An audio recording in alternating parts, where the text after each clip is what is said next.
Well, hi there. Warm welcome. You're watching Decoding Now, and I'm Meghna Deka.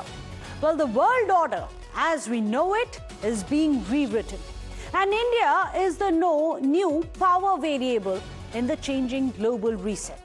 Well, ahead of Chinese President Xi Jinping's meeting with President Trump, why is America's envoy cozying up to India? And that too at the line of actual control, the LAC? While Trump called Munir his favorite field marshal, why is his aide backing India on Kashmir? And as the Islamic NATO takes shape, is India now shoring up its allies? As the global power centers now get reset, is India the big winner? From Washington to New Delhi, Beijing to Islamabad, old friendships are being tested and new axis is taking shape. Is India going to be the new power variable in this great global reset? That's the question. Well, tonight we are going to decode the new world order. Who's adding allies, who's losing ground, and where does India fit in this power math? So let's start.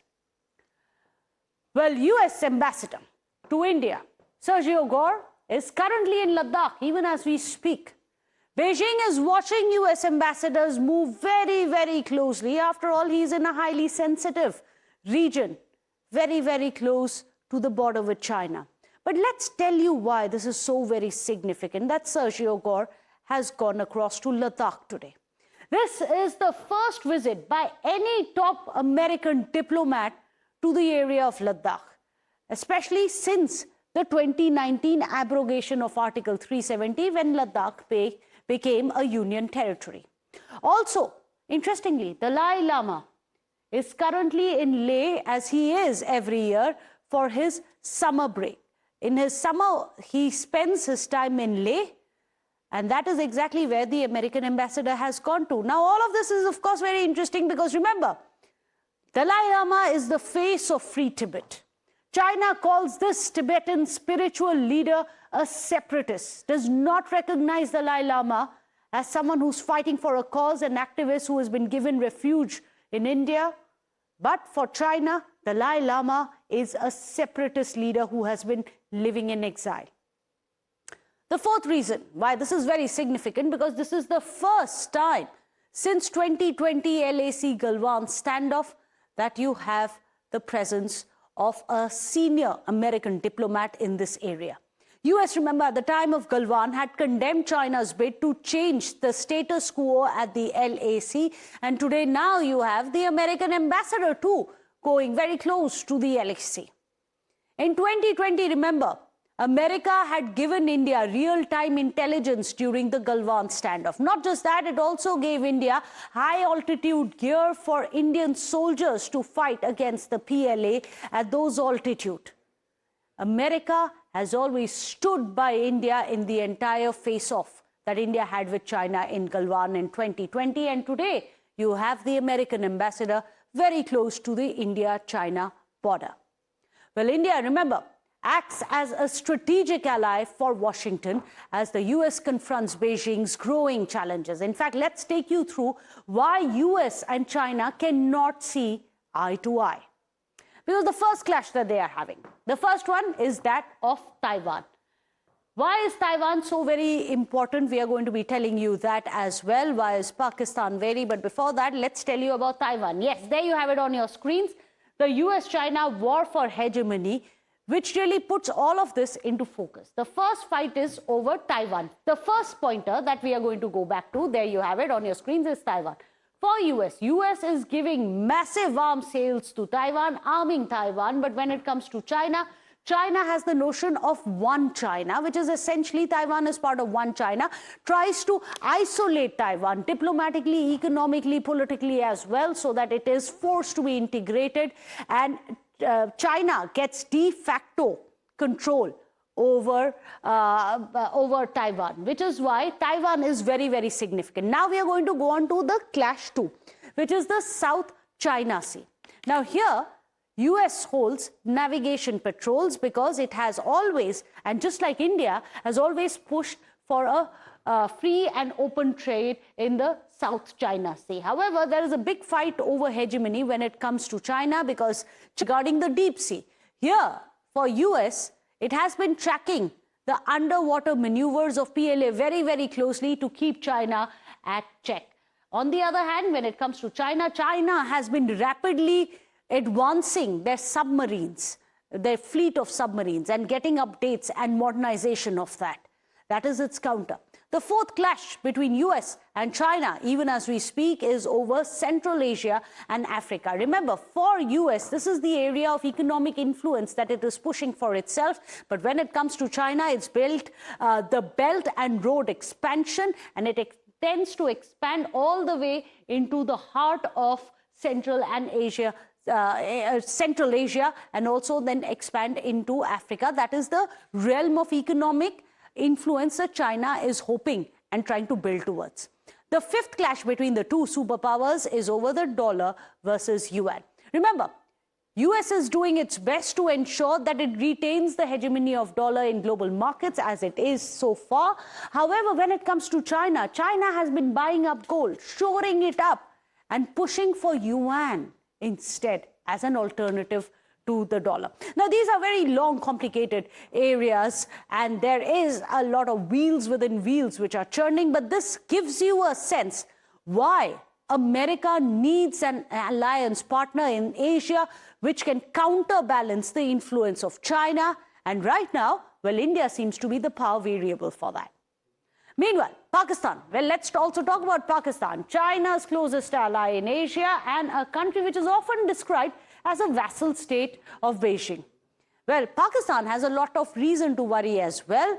Before visiting Ladakh, just yesterday, remember, the US Ambassador Sergio Gore also visited Kashmir, which is why there is a lot of question marks which are being put about what is the signal that US is trying to give to what Trump calls his favorite field marshal, to Asim Munir and to Shehbaz Sharif, with the American ambassador in Kashmir.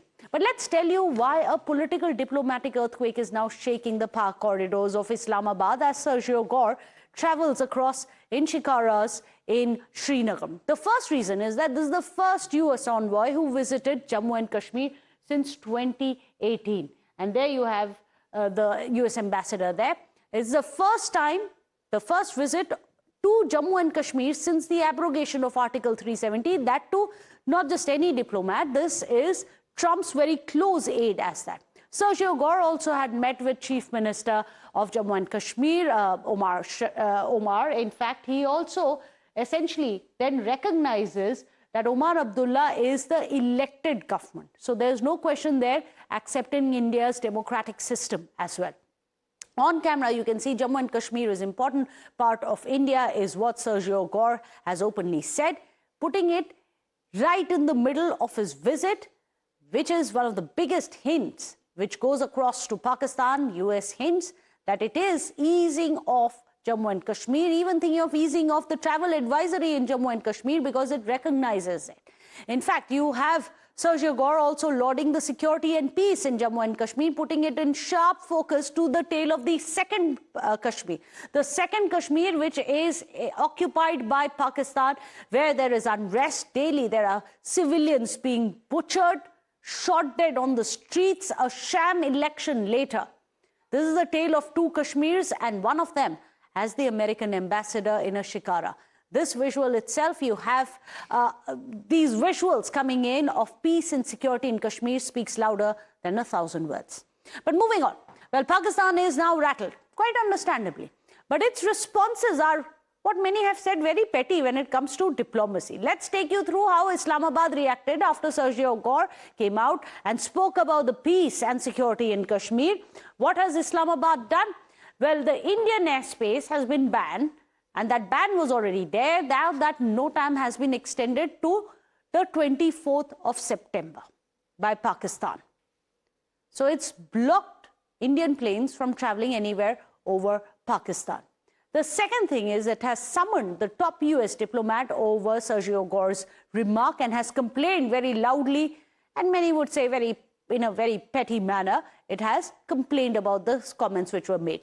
Also, Pakistan has uplifted, removed the security barriers which were outside the Indian High Commission. Got it removed. Many have said that this is very petty. Anyways, of course, India has also paid back in kind. Meanwhile, Pakistan has reasons to react. After all, its diplomatic outreach to Washington seems to be turning into a one-sided love affair.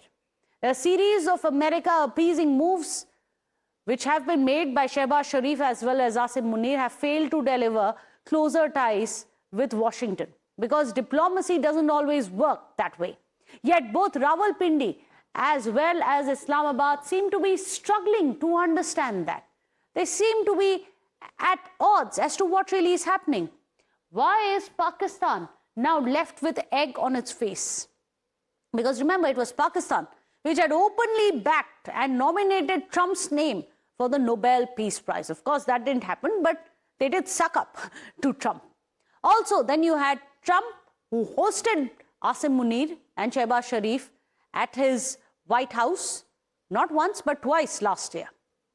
He also came out and said that he backs, in fact, Shehbaz Sharif has come out openly, said it repeatedly, that he backs Trump when he says, I stopped the India-Pakistan war. India has made it very clear that there was no third-party interference. But Shehbaz Sharif says at global points, at global occasions, that yes, it is President Trump who's the savior of South Asia, that he is the man of peace who brought about peace in the subcontinent. And remember, not just that, Pakistan also hosted US and Iran mediation talks, hoping that it is going to earn more brownie points. Trump has called that entire Islamic NATO, which has been set up, a power pact with Islamabad, Saudi Arabia and Turkey, as big and bold move. Meanwhile, in West Asia, let's tell you how the geopolitical landscape has been. Pakistan, Türkiye, Saudi Arabia, they've signed the Mecca Joint Defense Agreement, under which an attack on one member is treated as an attack on all three, and they will come to each other's rescue. Pakistan's defense minister had earlier described the proposed arrangement as an Islamic NATO. Reports also have pointed to the possibility of other countries joining in this entire framework. Initially, the emerging axis was seen as a potential headache for India, but the calculus is now fast changing, as the new security alignment could also create a fresh challenge for Washington, especially as regional powers see greater strategic autonomy amidst the turmoil which is already happening in West Asia with Iran. This explains why Washington may be looking towards New Delhi with a fresh strategic interest. Another Pakistani diplomatic blunder, while New Delhi is scrambling wisely. So, a timeline of a chronology which explains how everything has been changing. Just to give you a quick heads up, the countries have been cozying up to India, and now one after the other, we say United States also going through the Biden presidency. Then in January, you had Howdy Modi and so on and so forth. And that is how now slowly the entire realignment seems to be taking place. Well, we are going to go across to our panelists now. Joining us today on the show, we have Dr. John Harrison. He's of the American Homeland Security expert. Pathikrit Pine is also joining us. Pathikrit is a geopolitical analyst. I'm going to come across to you first, Dr. Harrison, because one must understand, right ahead of President Trump meeting Xi Jinping in Washington, why is it that the American envoy, someone who's known to be especially handpicked by President Trump, to be so close to the LAC, to be in a state where Dalai Lama, as we all know, is residing in? What's the messaging behind this? Well, thank you for having me. I think I want to be careful, because I don't think there's any evidence at the moment that there is sort of strategic thought behind this. The ambassador is not a traditional diplomat. He's got apparently has a very small quartet of loyalists around him. And it's not clear that there is necessarily any message being sent other than from the ambassador himself. That said, certainly the U.S. is not going to be disappointed necessarily in that, because it does want to send messages to a number of allies, partners, and also potential competitors that the U.S. does have options, A, and that B, despite And the who are ongoing these allies that you are conflict here- alluding to, Dr. Harrison? Well, yeah, I was going to say that. But despite the conflict that is going on here in the Arabian Gulf region, that the U.S. can, in fact, focus on other areas of conflict and or competition, I should say.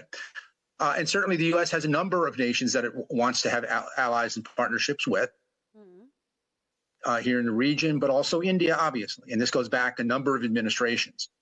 So I think there are a number of potential messages being played. I'm not, again, confident necessarily that the administration is sending some kind of broader strategic message with this. I think that's too soon to tell. It doesn't hurt that China may realize that the U.S. is not isolated internationally as it sometimes seems, given events throughout this year, and that there might be a potential opportunity to, I wouldn't say re-engage, but maybe reactivate or make a little bit more central the very good relationship both the Trump administration and many U.S. administrations have had with India.